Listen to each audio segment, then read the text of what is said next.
Alright, spooky time. It's Halloween, and yes, I am doing Jartober, but that I'm doing later and probably privately because I'm doing it traditionally. I don't have the tools to do traditional art, so I'm just gonna make this video here for Halloween. And since it's Halloween, it's time for some scary ghost stories. This has happened in my life, I believe it, but if you guys don't or do not believe in ghost stories, that's totally fine, you do you. So this starts with my sister. In previous videos I mentioned she practiced witchcraft and studied Wicca. She is unable to practice it now, and this is the reason why. Okay, my sister was in early secondary, just a young teen, and was interested in learning Wicca. This was back when floppy disks were a thing, and the only place you can find that type of stuff was your local library. And TV shows like Buffy the Vampire Slayer, seeing here, witchcraft and Wicca is a thing. If it wasn't for Buffy the Vampire Slayer, I don't think she would have known what it was and would have been confused. So she got a book from a library and tried a spell in our house when I was like 6. She used candles in a circle and did a protection spell. Nothing happened. She returned the book and then things started going a bit weird. Now, disclaimer, witches do not believe in malevolent. I can't say the word malevolent. Evil spirits, basically. Okay, they do not believe in bad spirits, or that witchcraft is devil worship, or summoning demons, or bad ghosts. That is ex-sneer on the evil sneer, okay? Witches are actually good, or there's no colour. They're not very good, it depends on the witch, but whatever. They don't believe that, and I don't believe that. I just think my sister is some type of spirit magnet, because 3 times she used a pendulum, and the spirit was attached, and when we asked, we were like, hey, are you a spirit? And it started spinning to say yes, it's like in the direction to say like yes, it was a spirit. We were like, oh my god, goodbye, goodbye, goodbye, goodbye, like over and over again, and then it was like gone again. It was kind of freaky. And yeah, we're only trying to find a DVD that had gone missing, and she asked the pendulum if it was a demon, and it said yes. Pretty sus if you ask me, but yeah, that happened to her twice. First spirit, we asked her to leave. Second demon, she was like, are you a demon? And the pendulum was like, yeah fam, I am. So yeah, I don't believe in bad spirits, but I think it's how you, the person, reacts. If you're afraid or think the ghost will do harm, it acts mean. But if you act like they don't bother you, then it's fine. You ignore the ghost will ignore you. That's just how it is. Well, that's what I think anyway. Like, I probably bet there's like a lot of like Wiccans and witches in the chat who's like really pissed at me right now and thinking, you're like giving us a bad name. And I'm like, no, this is what happened. Like, I don't mean to. It's like, don't hex me. Okay, so it started with the landing. That's basically the view upstairs where the staircase is. Upstairs, right at the staircase, the bathroom light kept turning on, and me and my sister would still be blamed for it. I would always feel like someone was in the house majority of our conversations. When our mum or dad or sister walked in from somewhere, we would all go, I thought you were already in the house. And they were like, no. And I was like, I thought you were here. Were you seriously out the whole time? We felt like someone was there in the house with us, and we just assumed it was a family member. Spoiler alert, it was not. And one experience I had was one time I was sitting in the sitting room watching TV with my mum, and to my right was the staircase. I turn and see something out the corner of my eye and see a blur of a man in a brownish reddish, let's say a burgundy coat run up the stairs. So I ask her, is my dad in? And she said no. So who ran up the stairs? I was always scared in my room for some reason. I could never sleep during the night. I was terrified, and I hated horror movies because like everything in the dark just felt like was moving around me. But that was on me, that was not on the ghost. So yeah. So one time I was asleep and suddenly woke up with a jolt. It felt as if my body was being lifted. You could see if something was happening, but I don't think it was, because sometimes your leg does jolt you awake when you sleep too fast, but at a toddler age, bit sus. Anyway, I had this weird thing I did with the house. I would always talk to it. You know, like Monster House? I would say, hi house, bye house, how you doing house, this is how my day was at school. This person's been a jerk because the kids. So yeah. And I used to talk out loud all the time. I was constantly chatty. I hated being silent in that house. And on a new experience as well, from what happened recently, is that my auntie came over and she was like, oh yeah, me, you know, as a child when I was like 5 or something, she was like, you always used to talk out loud, then you would stop as if you were listening, then you would respond as if you were having a conversation. I don't remember this, but I do remember talking. I just don't remember the thing, it's just a blur. And then she said, we should get you hypnotized. And I pretty much look at my mom and think, you're not getting me fucking hypnotized. Or like, no, I will leave this house. Like, no thank you. There's some things like you do not want your parents knowing, you know, there's just, yeah. And yeah, but when I was afraid and like really, or having a bad day off, had stomach ache or something, for some reason I would always go to the landing, which was the ghost's domain, and I would sit on the landing and just sit there with the light on. And I do not remember putting the bathroom light on or the lantern light, it was just on, and I was just sitting there, you know, with just the bathroom light, like just there as a night light, and just sit there, unable to sleep. And I felt better there every time, like something went wrong. I just felt really, like, I just preferred sitting there, like, in the landing, like, at night when everyone else was asleep. I just preferred it. I just did not like being inside my own room. I was terrified of it for some reason. So when we moved house, I said goodbye. I felt bad leaving, and we moved to a new home, a completely different house. And this is where things kind of go a bit weird. Everyone, my mum, dad, sister, and me, we all hated the house. We felt off. I, as a kid, said, hello, house. Because that's what I did with the old one. So with the new one, new tradition, and instantly felt it was weird to talk to a house. That instant change was odd. I barely spoke. I had no need to talk anymore. I was quiet in the house. I wasn't talking to the house. We were afraid of the landing, and I couldn't leave any room without at least leaving the light in a path. So I had like a trail of light, and like there was no dark corridors at all. Like, I was actually afraid. We thought this house was haunted. We grew up with a dark entity, and that became the norm. So when we came to a normal non-haunted house, we thought this one was haunted. We were freaked out. We were like, something's off with this house. It's like, yeah, it's normal. So yeah, that's kind of the only funny thing. Well, yeah, a couple months later, I started having dreams about the old house. I would always be a couple yards away, and I would always try to run to the old house, and no matter what, I'm running, and no matter how fast I run, I'm not moving. As if something is pushing me away, and I keep waking up. Oh, well, technically, when you dream, you're like... Every time I dreamt, and I was like awake in the dream type of thing, I was like in a different area all the time. And I would have this urge to get to the old house. And I keep having this same dream in different places, still trying to run to the house. And one time I run past the front, and I'm looking up at the house, looking up at the windows, and something feels about it. And I don't know why, but I need to get in. I don't know why, but I'm trying to get in for some reason, to get back to the old house. Maybe it's because I missed it, but either way. But then my last dream, I'm suddenly inside the house. Like, suddenly inside the front door. The door is open behind me. I'm looking up at the staircase, and I look up, and something is standing on the landing looking down at me. George. My sister told me that was his name. I look up, feeling calm, yet upset that something is wrong, and I see it. So this is it then. Like a goodbye. And I never dreamt anything of the old house since. But then suddenly, years later, after we we're settling into the new house, my family start talking about George, and I realised we've never openly spoken about him before, like a discussion. We only said it sparingly, like, oh, it was George. Now we don't talk about anything else. Like it was forbidden. And my mum shared her experiences, things that she never told me. But again, I was a kid, so maybe that's the reason why she was like bringing it to light, because we were talking about what we were going through. And she said the lights flickering. She heard someone on the landing one time. And honestly, I swear to God, if my partner did this to me, I would bloody kill them.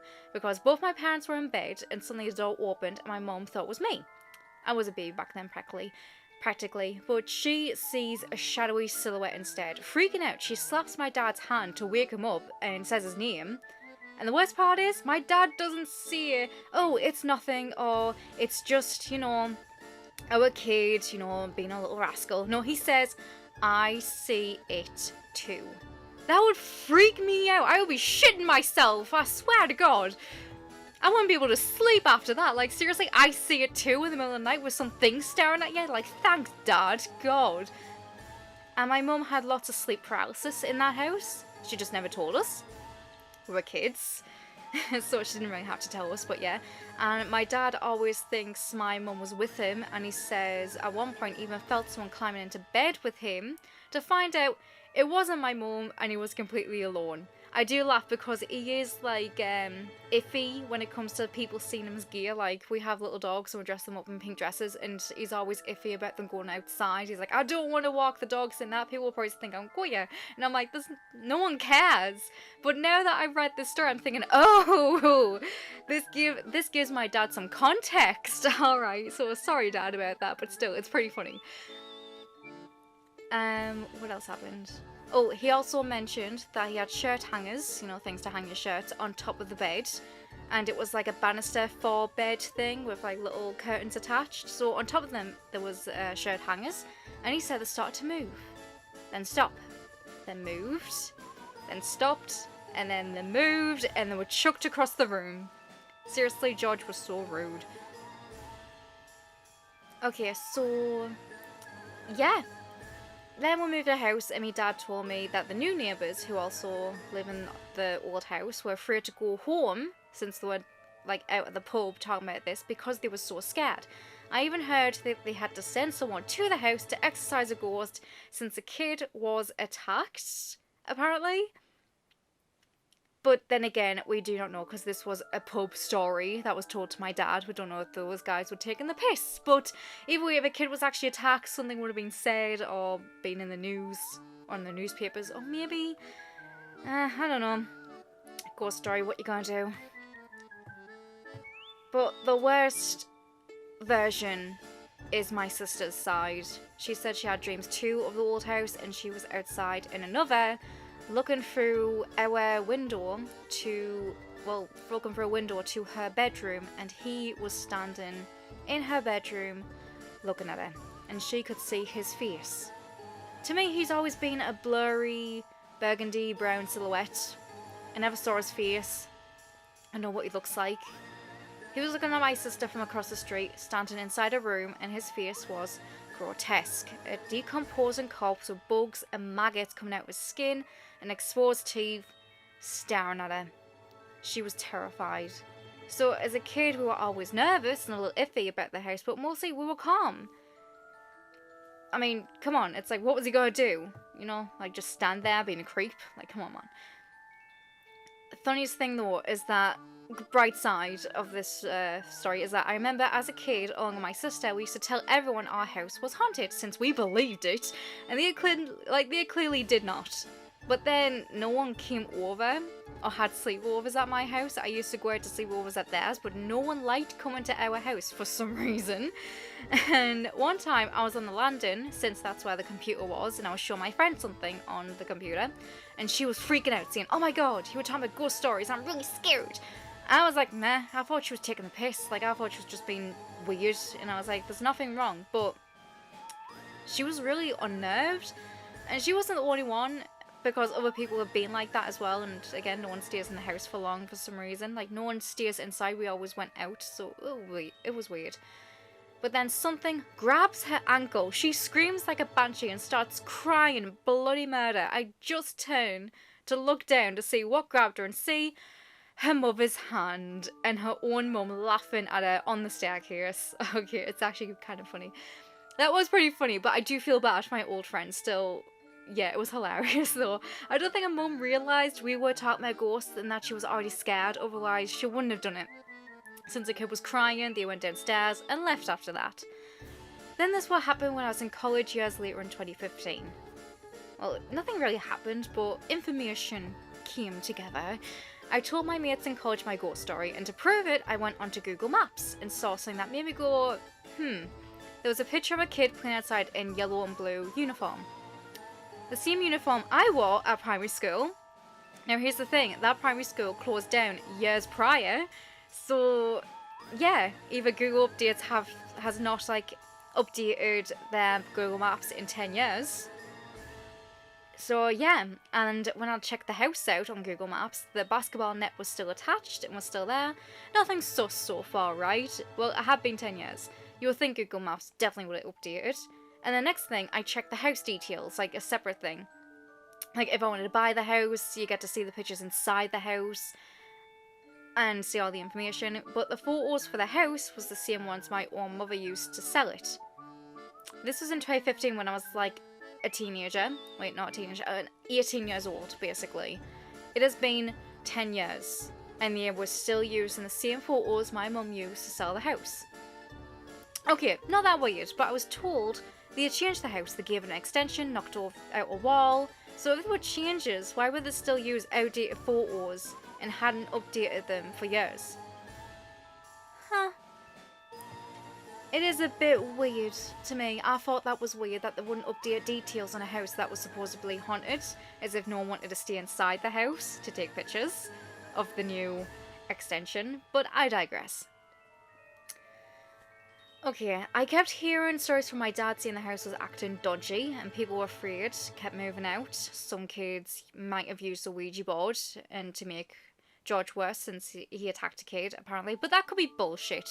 Since if that actually happened, someone would have posted something somewhere on ghost faces, and maybe they were just teasing.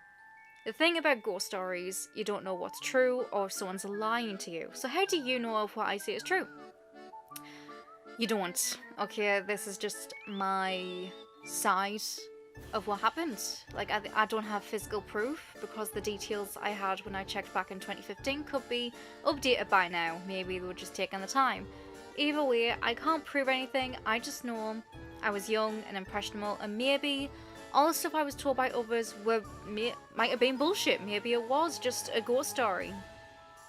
But I know I do vividly remember someone running up the stairs in a burgundy coat. That is something I did not make up or make believe, because I might have been an imaginative child and talking to lots of things, but I don't remember the things I made up.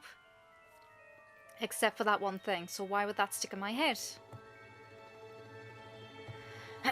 I looked online to see what George actually was and came across Shadow Person, which matches the descriptions my parents said. I looked at the site and it brings up red eyes, which I don't quite think so. So it's not a direct match, but some things are similar. Here it says, most reports on shadow people are overwhelmingly negative. Encounters with shadow people tend to be accompanied by a feeling of dread.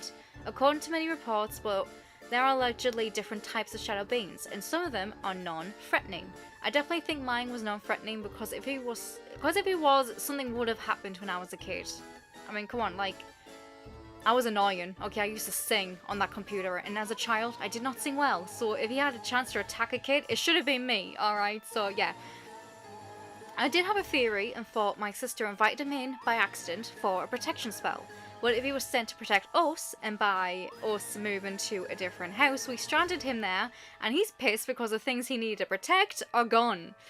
She debunked that by telling him he should leave, so he kind of brought it on himself. Sorry, George. So that's my ghost story. I know not much of a ghost story, but I do believe my sister accidentally summoned a ghost by accident using witchcraft for the first time by mistake. It happens. And yeah, again, Wicca, paganism, witchcraft are all different. They're not evil or attract dark spirits. That is not what I'm implying. I just think spirits probably reflect energy you give. We were creeped out, sure, but not scared, so he was alright, while other people were terrified, and he reflects that. Probably offended, maybe, who knows? Like, I don't know what spirit does in his spare time. Like, you know, you do you, George, whatever. Like, to me, I think a spirit is what you believe it'll be, since emotions are really powerful. So when other people say ghosts are never malevolent, well, true, since no one in my family was harmed in the making of this ghost story, except my sister, who has literal nightmares. So mentally, she's not okay, but physically, she's fine. But yeah, don't trust magic spellbooks that magically appear in your lap and disappear randomly when you're trying to get them back out. It's pretty sus. Oh yeah, and the book my sister tried to get out, she, yeah, my sister got a book out of the library to see what went wrong. So she went back by inviting something inside the house by mistake. She couldn't find it. The book disappeared. So she went to the librarian, asked them for a history to see all the books she checked out to, like, get it out, to see if she could get it out later. Or be told, or an update to say, here, your book's here, come pick it up. And her history records had every single other book that she brought out, except for the one she used for that sole quote-unquote protection spell. It had vanished. So do with that what you will. So during this festive time, stay safe. Don't accept trick-or-treaters. You don't know where they've been now because of quarantine. So I hope you guys still have a happy Halloween. Enjoy your candy and watch your horrors. Bye!